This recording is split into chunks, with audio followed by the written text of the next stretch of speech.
What if I told you that fear actually has an incredibly important role to play in your life? And that it's not about just feeling the fear and doing it anyway. In fact, I'd go as far as saying that feeling the fear and doing it anyway is actually a form of spiritual bypassing. So fear actually can be an incredible toolkit for us in our personal growth if we know what to look for and what to do with it. Because it absolutely is possible to overcome your fears, but you need to know what to look for. So when it comes to fears, there are so many different fears that might pop up for you. But innately, we actually only have two fears that we're born with. The first is the fear of loud noises, and the second is the fear of falling. So those are the only two fears that we're born with. So everything else is actually programmed into us. Now, this programming happens when we are very young and we're absorbing everything about the world from the people around us, and we're looking around us to see what is safe, what is not safe, how do we navigate the world. And often these fears that we pick up are actually before we're even 3, 4, 5 years old. So we are very susceptible to just taking everything in before we can even really understand whether it's true or not. Now, despite there being so many different fears, they can generally be boiled down into three main categories. The first category is the fear of not being good enough. Now, this is a very deep fear that so many people hold, and ultimately is because we come here into this world, which really is not a world of unconditional love. Love is conditional, and so many times as we're growing up, we don't get the love that we need.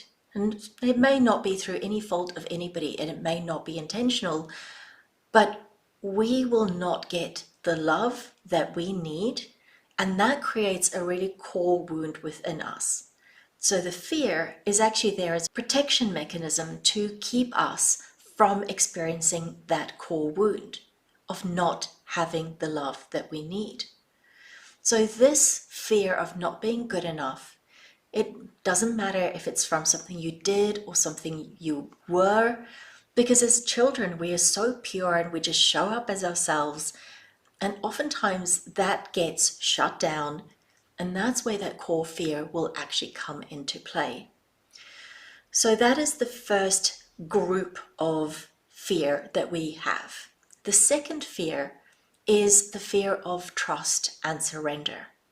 And again, this comes from situations where we had to rely on other people, and again, we didn't get what we needed from them.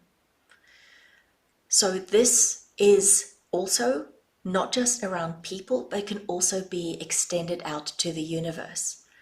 Around situations where we felt we didn't have the control and we were completely left without the support that we needed.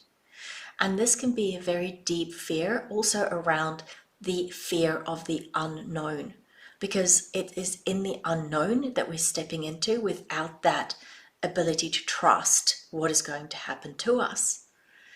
So this is where that fear often comes in, is if we're stepping into a new environment, that fear will show up for us. Now, the third category of core fears is the fear of abandonment or rejection. Now, the fear of abandonment or rejection actually comes from a very, very deep biological way that we have been living on this planet. If you consider that for thousands of years, we were very, very reliant on our family, on our group dynamic. And we are the only animal on this planet where we are reliant on people to take care of us, certainly for the first few years of our life. We cannot survive, we physically cannot survive unless we have somebody to clothe us and feed us for our first few years.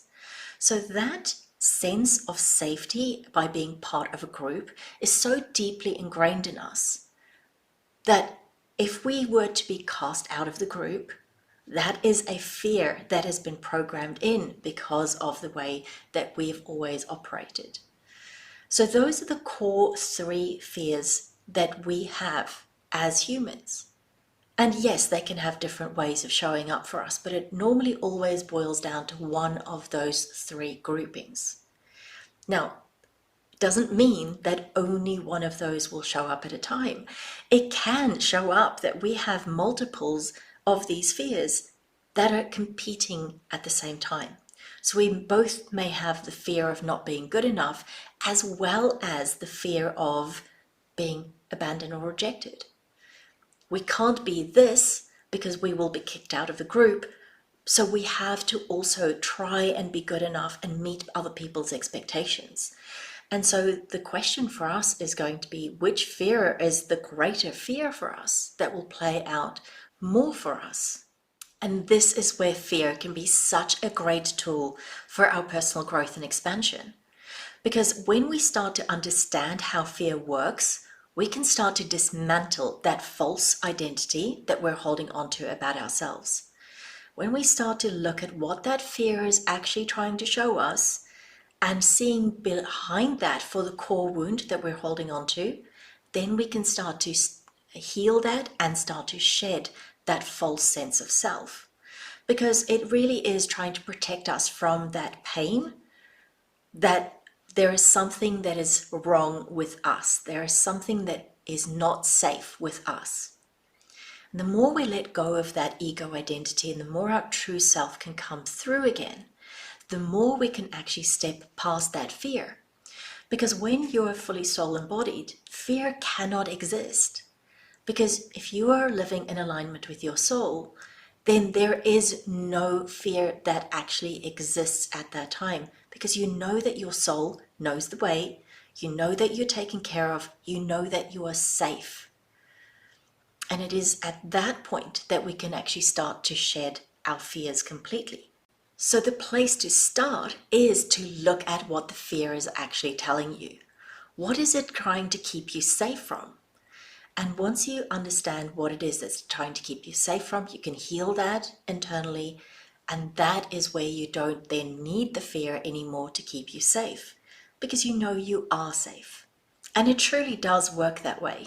The more you can let go of those old wounds, the more you just don't need the fear to keep you away from your true path and purpose. The more you can actually step back into your true nature, who you actually are at the deepest levels, and you know that there is nothing that can go wrong, that everything is always working out for you. Even if something does happen that you don't really like, you don't go into fear, you just start looking at the situation again at what is it telling you. So that is the difference between living from a place of fear and living from a place of your true self. So fear really is the signpost that you are not living from your true self. It is the signpost that says, here is a false belief that you can let go of if you so choose. That is what it really is there for. And it's such a great perspective to bring to fear, that it takes away that emotional charge around fear. If we see fear as a signpost of here is something that you can overcome, here is something that you can let go of, rather than here is something that is wrong with me, it completely shifts the game. It changes how we interact with fear, how we deal with it, and ultimately that we're able to finally let go of our fears. Life is a lot better when you don't have those fears triggering all the time, because they do. They're part of that emotional charge that we have within our bodies. And the more we heal that, the more those fears don't come up, they don't trigger that anxiety and emotion that you can feel within you. And you can see, oh, here is something that I can let go of now and be free from. And it's a very much more peaceful life on the other side of our fears. So I hope that has given you a different perspective on fear, and I hope that has opened something up in you in being able to navigate your fears in a different way. So please do share this message for somebody that you think might find use out of it. Do join me here, please subscribe, and if this video was helpful, do throw me a like. I look forward to seeing you in the next one.